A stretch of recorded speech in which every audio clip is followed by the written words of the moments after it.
Hello guys, good evening সবাইকে। তো তোমাদেরকে একটু আগে আমি একটা ভিডিও দেখিয়েছি, আমার ছেলের ভিডিও।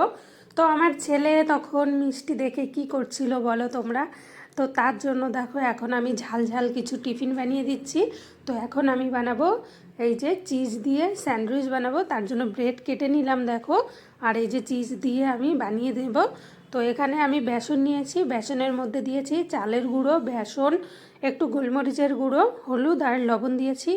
আর আমি দিয়েছি কর্নফ্লাওয়ার দিয়েছি যেন একটু কুড়মুড়ে হয়, কারণ এটা তো স্যান্ডউইচ হবে আর নেতিয়ে পড়বে, তার জন্য আমি কর্নফ্লাওয়ারটা দিয়েছি। তো দেখো আমি এই যে রুটিটা কেটে নিয়েছি, কাটার পরে আমি চিজটা এইভাবে দিচ্ছি। তো দেখো আমার চিজ দেওয়া হয়ে গেছে। এবারে এর উপরে আমি গোলমরিচ গুঁড়ো আর আমার কিছু ভাজা মশলা আমি এইভাবে ছড়িয়ে দিচ্ছি।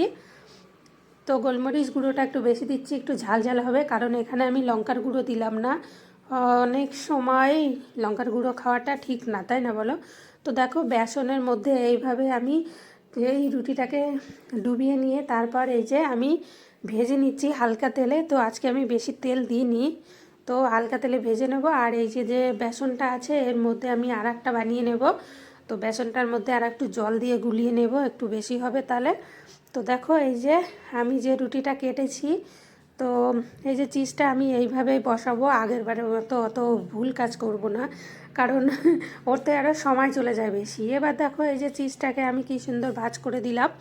তো ভাজ করার পরে তিকোনা হয়ে গেল, আর কি দারুণ বানানো হয়ে গেল, তাই না? তো এই যে আমি তিকোনা টাইপের বানিয়ে নিলাম। তারপর এই যে আমি আর একটা দিয়ে ঢেকে দিলাম।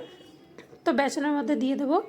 তো তার আগে আমি একটু গোলমরিচের গুঁড়ো আবারও ছিটিয়ে দেবো। এই যে দেখো এইভাবে ছড়িয়ে দিয়ে তারপর এই যে বেসনের মধ্যে এইভাবে চুবিয়ে নিয়ে চুবানো বলছি দেখো।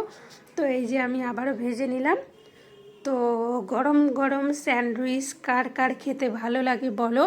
তো আমার তো রেডি, দেখো চিজটা গলে পুরো বেরিয়ে এসছে, দারুণ লাগে খেতে। চলো তাহলে টাটা, বাই বাই।